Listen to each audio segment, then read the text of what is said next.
하나님, 우리의 인생이 주님께 쓰여진 인생 되게 하여 주시옵소서. 특별히 참된 예배자로 하나님께 사용될 때에 우리가 서 있는 그곳이, 우리가 숨쉬는 그 순간이 오로지 하나님의 영광을 위한 순간과 곳이 될 수 있도록 도우시며 인도하여 주옵소서. 오늘의 예배도 우리가 그런 것들을 다시 한번 경험하는 이 새벽에 되게 하여 주옵소서. 예수님의 이름으로 기도드립니다. 아멘. 사도행전 15장 12절로 21절. 제가 가진 성경은 신약성경 213면이 되겠습니다. 우리 12절부터 21절까지 말씀 함께 읽으실 때에 하나님 주시는 계시의 말씀 함께 받겠습니다. 제가 12절 먼저 공독합니다. 온 무리가 가만히 있어 바나바와 바울이 하나님께서 자기들로 말미암아 이방인 중에서 행하신 표적과 기사에 관하여 말하는 것을 듣더니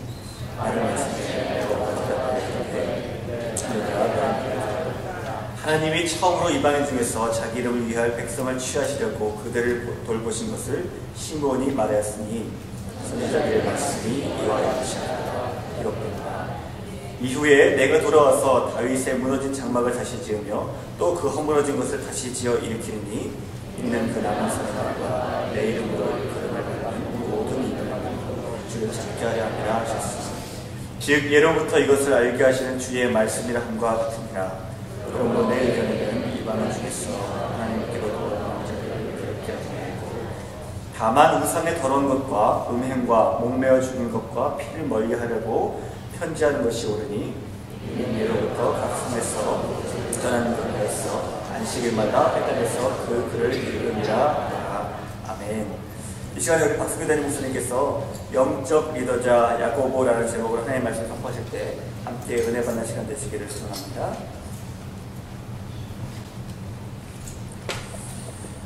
할렐루야. 우리가 신앙생활을 하면서 중요한 여러 가지 것들이 있는데요. 그 중에 하나가 뭐냐면 율법으로 사느냐 복음으로 사느냐, 이 문제가 대단히 중요합니다. 왜 이 문제가 중요하냐면 우리가 행위로 구원을 받는 거냐 아니면 믿음으로 구원을 받는 거냐, 이것의 중요한 초점이 율법을 또 복음을 어느 쪽을 선택하느냐에 따라서 이것이 결정이 되기 때문입니다. 사랑하는 성도 여러분 어떻습니까? 우리는 어떤 공로로 구원을 받습니까? 아니면 오직 은혜로 구원을 받습니까? 그래서 이렇게 초대교회를 능가하는 교회의 모습을 볼 수 있습니다. 저희한테 심플했는데 왜 초대교회에서는 어려웠냐는 것입니다. 그것은 뭐냐면 구약의 오랜 전통 속에 있었고 또 그리고 그 율법을 대단히 중요시 여기는 사회 속에 그들이 살아가고 있었기 때문에 이 복음 대신 예수 그리스도가 왔다는 사실에 대해서 정말 성령이 충만해서 그런 부분을 이렇게 받아들였지만 그럼에도 불구하고 우리가 아무것도 하지 않고 그냥 거저 복음을 받는 것이 이게 말이 되냐, 뭔가를 해야 되지 않느냐, 이런 문제가 그들의 마음속에 있었다라는 것입니다. 그래서 최소한 할례는 받아야 되는 거 아니냐, 하나님이 언약의 백성으로 인칠 때 우리에게 허락해 주신 할례 정도는 받고 그리고 복음으로 나아가야 되는 거 아니냐, 라는 문제가 초대교회의 중요한 문제가 되었던 것입니다. 이에 대해서 고넬료에게 복음을 전했던 베드로가 변론을 시작합니다. 그러면서 하나님께서 이방인들에게 복음을 전하게 하시려고 자신을 선택했던 그 사건을 고백하고 이렇게 간증을 하는 것입니다. 또 한 가지는 오순절 마가의 다락방에 임했던 그리고 성령을 그 이방인대로 똑같이 주셨던 사실을 자기가 경험하게 되었다는 거예요. 우리가 좀 거슬러 지난 말씀을 이렇게 생각해 보면 고넬료에게 성령이 나타나셨습니다. 그리고 베드로를 초안하셨습니다.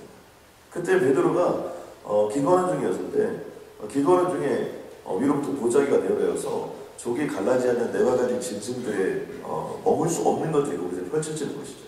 그때 베드로가 나는 이걸 먹을 수 없다 이렇게 했는데 주님께서 이렇게 말씀하시죠. 내가 먹으라고, 내가 괜찮다고 하는데 네가 무슨 그런 거냐. 바로 그 사건이 끝난 뒤에 고넬료가 보냈던 사람들이 왔고 할 수 없이 그들을 따라 가보니까 그곳에 이방인이 있었다는 것이죠. 도저히 복음을 전할 수 없는 자였으나 그 환상과 계시를 통해서 하나님의 복음을 전할 수밖에 없었고 그때 그 복음을 전하였더니 성령이 인쳐주셨던 고넬료와 온 가족과 친족들이 다 예수 그리스도를 믿는 복음의 역사를 자신이 경험하게 되었다는 것입니다. 그러면서 중요한 단어를 하나 설명을 하는데 어제 읽었던 말씀입니다. 9절에 보니까 믿음으로 그들의 마음을 깨끗이 하사, 여기서 중요한 단어가 믿음으로 라는 단어입니다. 무엇으로 그들이 깨끗하게 되었냐는 겁니다. 그건 다른 걸로 된 것이 아니라 이 믿음으로라는 단어로 됐다는 거죠. 이 믿음이라는 단어는 피스티스라는 단어를 쓰는데 by faith입니다. only by faith. 믿음이라는 방법과 수단을 통해서 그들이 영적으로 깨끗하게 되었고 그것으로 말미암아 그들은 예수 그리스도를 구원자로 믿는 믿음의 역사가 그곳에 일어났는데 이 일들이 그들이나 우리나 차별이 없었다는 것을 자기는 그 사건 속에서 경험하고 깨달아 알게 되었다는 것입니다.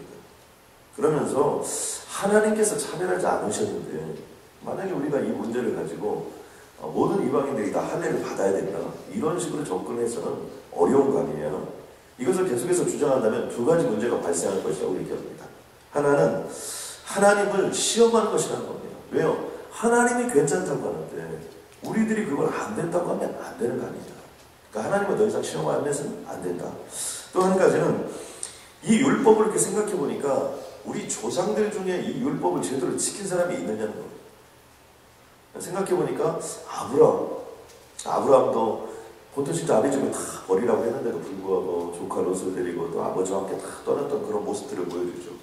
그러니까 하나님께서 하나하나 하란에서 아버지가 죽고 또 그리고 그 다음에 조카로 또 갈라지고 하나님께서 하나하나 떼어주셔서 이제 보통 진짜 아비 집을 다 떠났던 것이지. 또 그리고 어떻게 합니까? 아브라함이 자기 아내를 자기 누이라고 속이면서 이런 모습들을 우리가 보여주지 않습니까? 그렇다면 율법을 제대로 지키지 않은 거라는 거죠. 또 우리가 모세를 생각해봐도 정말 민족의 지도자였고 정말 하나님의 역사를 이룬 인물이었지만 모세가 살인자 아니냐.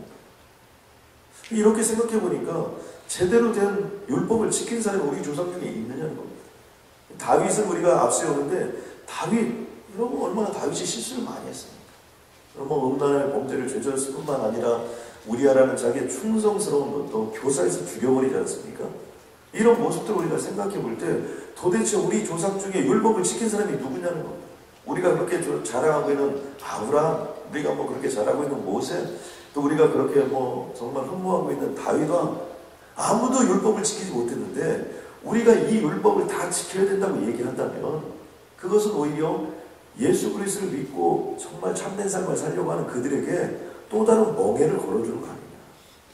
이렇게 변론하면서 우리가 율법으로 구원을 받는 게 아니고 믿음으로 구원을 받는 것이고 우리가 어떤 공로나 무엇인가를 해서 구원을 받는 것이 아니고 하나님께서 주신 은혜로 받는 것이기 때문에 우리가 어떤 할례라는 것을 어떤 전제로 해서는 안 되는 거 아니냐라는 결론을 펴게 됩니다.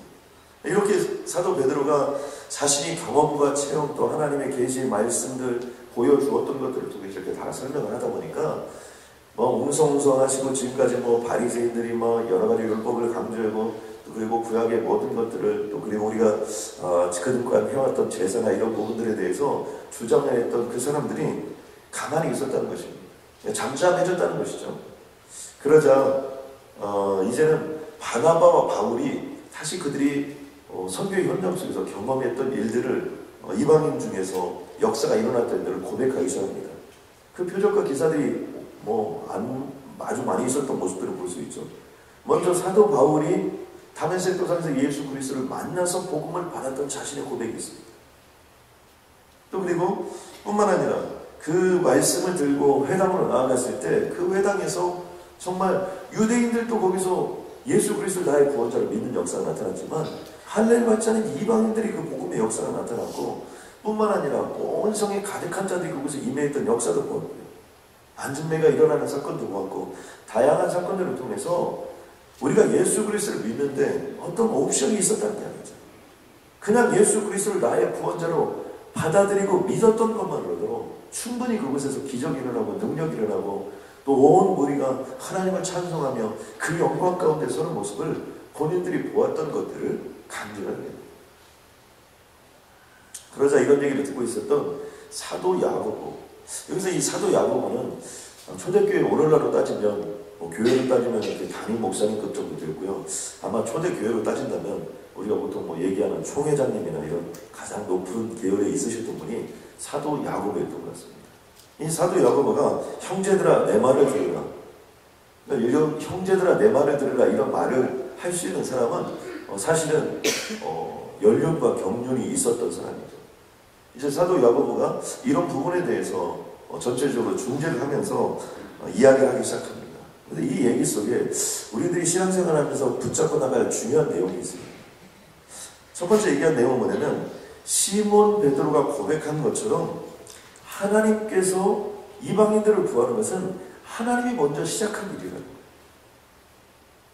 그러면서 14절 말씀하니까 하나님이 처음으로 이방인 중에서 자기 이름을 위할 백성을 취하시고 그들을 돌보신 것을 시므온을 통해서 말하게 했다는 거죠. 우리가 여기서 신앙생활할 때 꼭 필요한 것이 무엇이냐면 내가 주장한 거냐 하나님이 하라고 하신 거냐 이게 대단히 중요하다는 거예요. 하나님이 시작하신 일이라는 거예요. 베드로가 하기 싫다는데도 불구하고 하나님의 환상과 계시 속에서 그것을 보여주었고 보여준 것에서 끝나지 아니하고 고넬료의 집에 가서 하나님의 복음을 전파했을 때 그 능력과 권능을 보여준 걸 봤을 때 이것은 하나님이 하신 거예요. 또 한 가지는 무엇이냐면 이 이방인들이 복음을 믿게 된 것은 하나님의 약속의 말씀에 이미 계시가 된 것이라는 겁니다.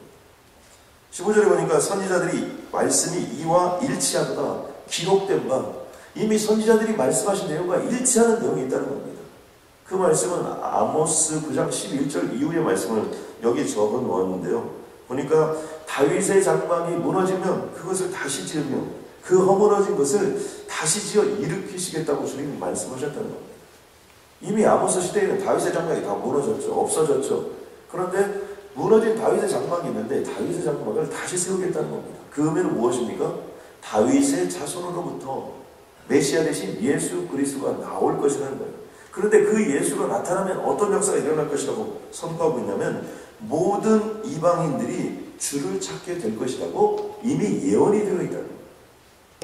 우리가 여기서 하나 깜짝 놀라는 것은 뭐냐면 야고보의 그 영적인 해석이 자신의 어떤 견해나 연륜이나 경륜에 있지 아니하고 구약을 꿰뚫고 있다는 거예요.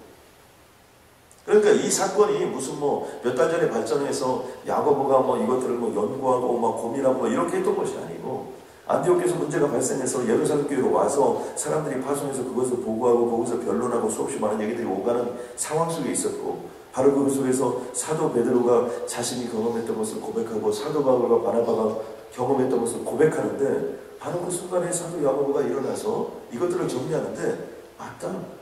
사도 베드로가 한 일은 하나님 먼저 시작한 일이다. 사도 바울에게 일어난 것도 하나님이 먼저 시작한 일이다. 그런데 이것이 먼저 구약에 기록되어져 있다고 구약의 말씀을 정확하게 해석하면서 그 근거를 쫓아서 해석을 해 나가면서 이 문제를 결론 내리는 것을 볼 수 있습니다.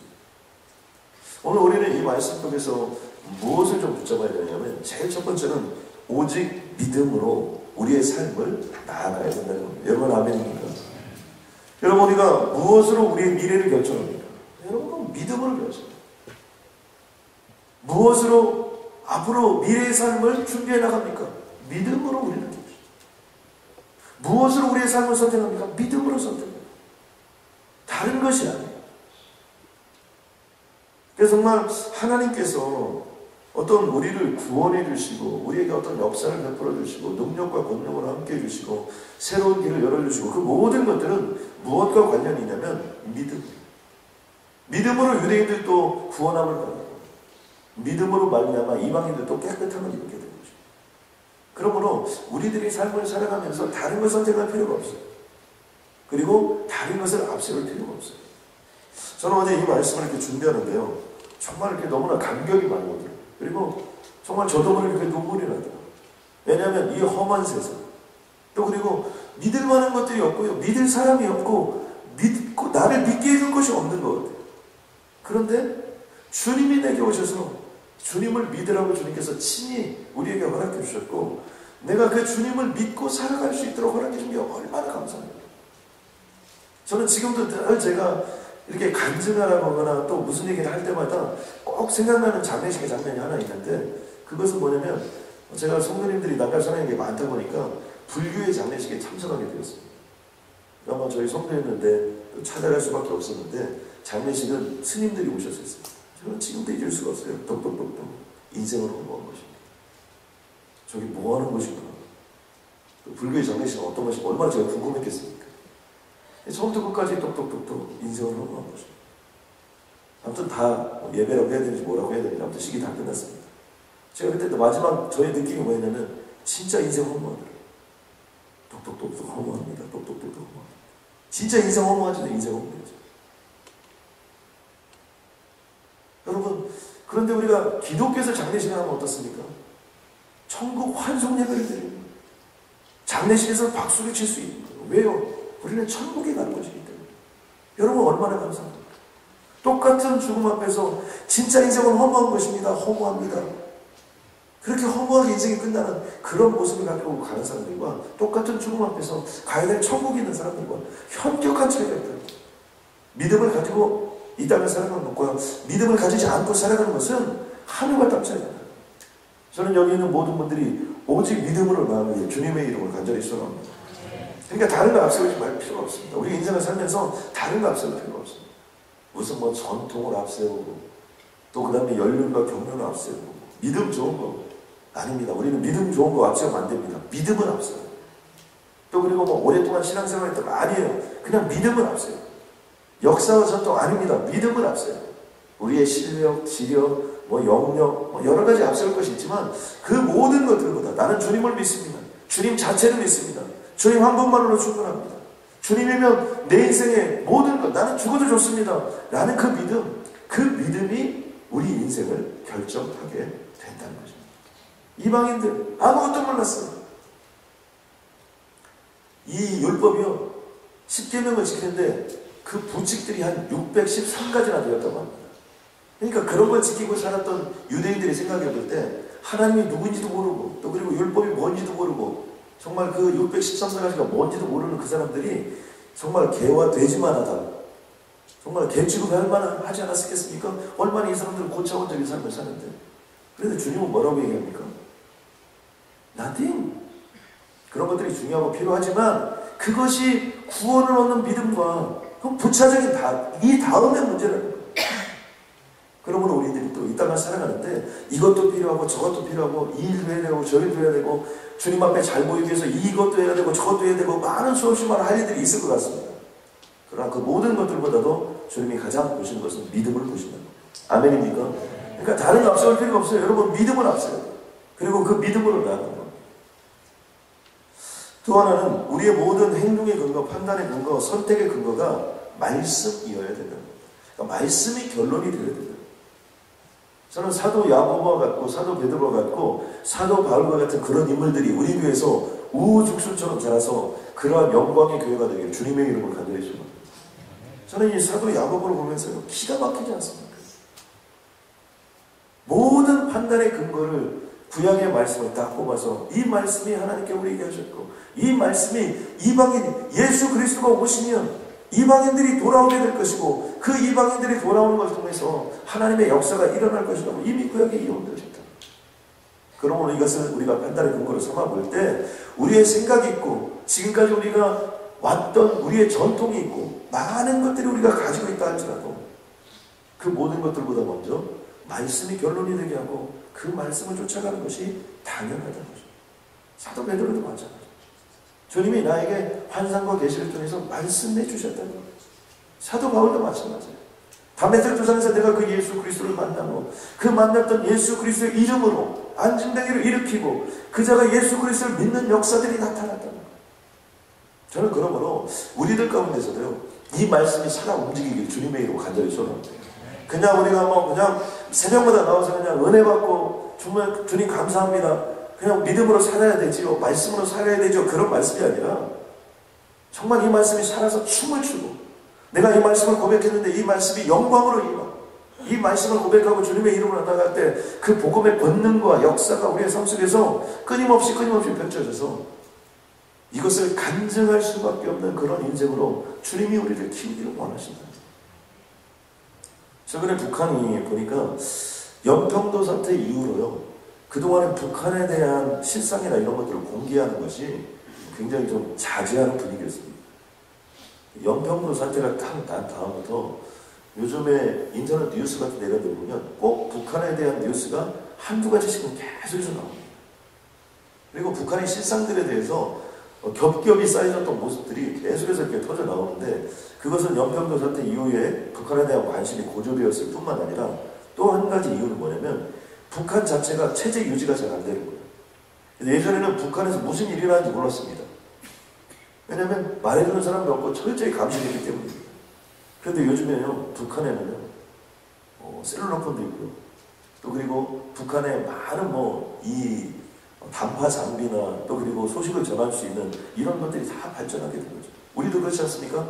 사진 하나 찍어서 샌다면 다 보낼 수 있는 거 아닙니까? 그렇게 되기 때문에 이제 북한도 자신의 실상들, 일어났던 일들을 모를 수가 없는 거예요. 우리가 지금 북한에서 무슨 일이 일어나고 있나, 우리들이요, 구글 어스라고 해서 구글 같은 데 찾아서 북한에 다 보면요, 다 보입니다, 지금. 그러니까 누구나 다 볼 수 있도록 지금 만들어진 거예요. 또 세밀한 첩보 유성 같은 거 이런 것들이 공중에 떠 있는데 사람이 움직이는 것까지 다 보여요. 자동차 바퀴까지 다 보입니다. 그런 세상이 되다 보니까 숨기고 싶어도 숨길 수가 없게 됩니다. 그런데 최근에 북한에 보니까요, 많은 참상들이 일어나는데 그 안중에서도 예수 그리스도를 믿는 자들이 많이 있다는 거예요. 지하교회가 적게는 10,000개에서 많게는 20,000개까지 보고 있습니다. 이 지하교회라는 것은요, 3-4명씩이 모여서 아주 점조직으로 돼요. 그래서 그들이 함께 모여 기도하고, 함께 모여 말씀도 보고, 함께 모여 주님을 찬양합니다. 그래서 무려 이 숫자들을 한 30만에서 40만 정도로 본다고 합니다. 그런데 이 중에 한 10만 명 정도가 정치범 수용소에 들어가 있다는 거예요. 가장 비참하고 가장 잔혹하게, 아무튼 맞아 죽든지 얼어 죽든지 도끼에 찍어 죽든지 아무튼 거기서 살아나오기는 어려워. 가장 정치범 수용소에 많이 투옥되어 있는 사람들이 기독교인들이에요.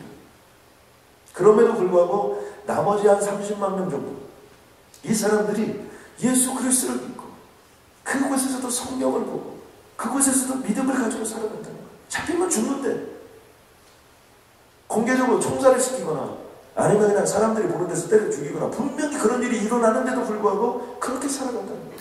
왜 그럴까요? 그것은 하나님이 살아계십니다. 이 땅에 아무리 영화를 그리고 이 땅에서 내가 생명을 부지하고 살아있는 것보다 내가 예수 그리스도를 믿지 않고 지옥에 가는 것보다 예수 그리스도를 믿고 천국에 가는 것, 또 그리고 그 주님을 안고 이 땅을 살아가는 것이 어떤 어려움과 힘든 것도 이겨낼 수 있는 믿음과 그 살아있는 복음의 역사가 일어나기 때문에 그들은 그런 삶을 살게 된다는 사실입니다.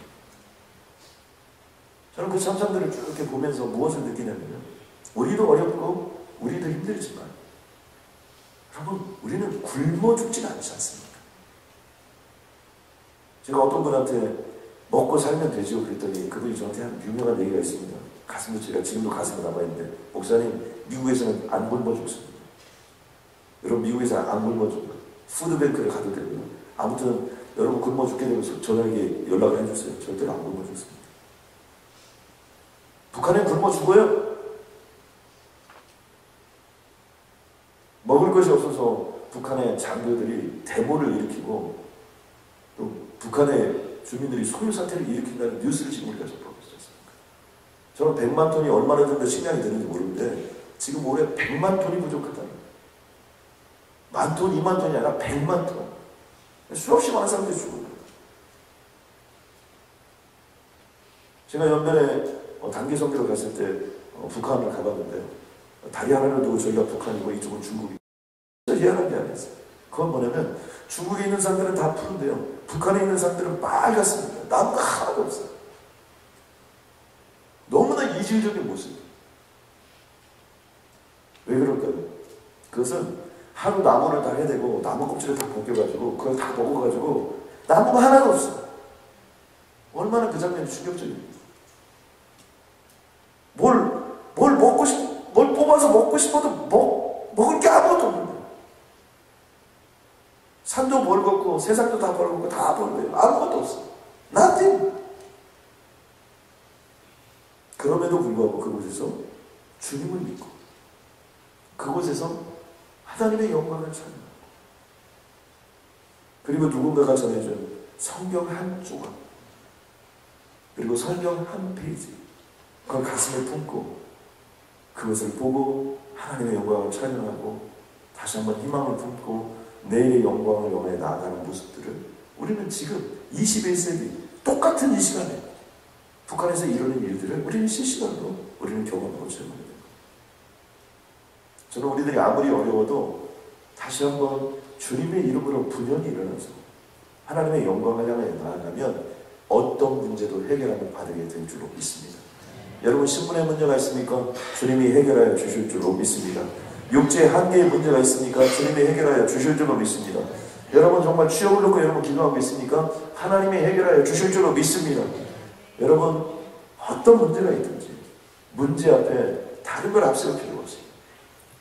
오직 믿음을 앞세우고 오직 기도를 앞세우고 말씀이 내 인생의 위로와 격려가 아니라 살아 움직이는 주님의 영광의 말씀으로 붙잡고 나아가면 그곳에서 주님의 영광을 보게 될 줄로 믿습니다. 여러분 오늘 하루는 오직 믿음으로 한번 도전해 보시기 바랍니다. 아멘입니까? 주님이 하시면 나는 할 수 있습니다. 아멘입니까? 그리고 말씀을 앞세우죠. 사도 베드로에게도 기적이 일어나고 환상과 계시가 일어났다면, 사도 바울에게도 기적이 일어나고 환상과 계시가 일어났다면, 사도 야고보에게도 정말 기적이 일어나고 환상과 계시가 일어났다면, 하나님께서 오늘 우리에게 어떤 멍에를 씌워주시려고 예수 그리스도를 믿게 하십니다.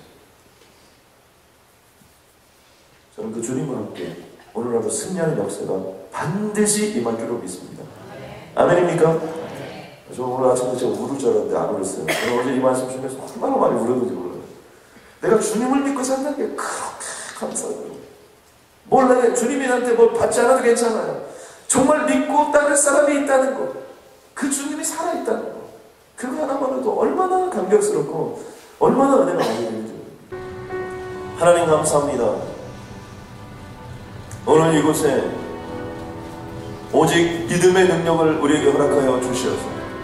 주님 한 분만으로 반드시 승리하는 그러한 역사를 경험케 도와주시옵소서. 하나님은 죽어있는 하나님이 아니라 지금도 살아 역사를 운행하시는 하나님이신 줄로 믿습니다. 주님이 하시면 하게 되는 줄로 믿습니다. 아버지 우리를 인도하여 주시옵소서. 아버지 오늘 우리를 역사하여 주셔서 율법이 육신으로 말미암아 연약하여 할 수 없는 그것을 하나님이 하실 줄로 믿습니다. 복음이 하실 줄로 믿습니다. 복음 대신 능력과 권능으로 주님 함께 해주시고 그 영광의 솟길로 우리를 인도하여 주옵소서. 하나님 파워 크리스찬이 되게 하여 주시옵소서. 파워 처치가 되게 하여 주시옵소서. 그 영광을 보고 능력을 보는 그런 인생이 되게 하여 주시옵소서. 하나님 우리들을 통하여 한 사람이라도 예수 믿게 하여 주시옵소서. 하나님 전도와 선교가 구호가 아니라 그냥 우리들을 위로하는 그런 구호들이나 정말 우리들을 위로하기 위하여 단기 선교로 끝나는 아버지 그런 모습들이 아니라 진정 전도하는 교회, 진정 선교하는 교회로 거듭나게 하여 주시고 우리의 체질을 전도적 체질, 선교적 체질로 바꿔 주시옵소서. 하나님 이 땅을 살아가는 동안 우리의 영적인 모든 에너지들이, 물질들이 하나님의 영광을 위하여 쓰임받을 수 있도록 주님 도와주시옵고 하나님의 영광을 위하여 쓰기 위하여 필요한 모든 것들을 나사렛 예수 그리스도의 이름으로 온전히 명하노니 공급하여 주옵소서. 역사하여 주옵소서. 채워 주시옵소서. 실력을 채워 주옵소서. 능력을 채워 주옵소서. 권능을 채워 주옵소서. 체력을 채워 주옵소서. 지력을 채워 주옵소서. 심력을 채워 주옵소서. 하나님의 영광을 채워 주시옵소서. 그래야 능히 하나님의 역사를 감당케 도와주옵소서. 예수님의 이름으로 기도드렸습니다.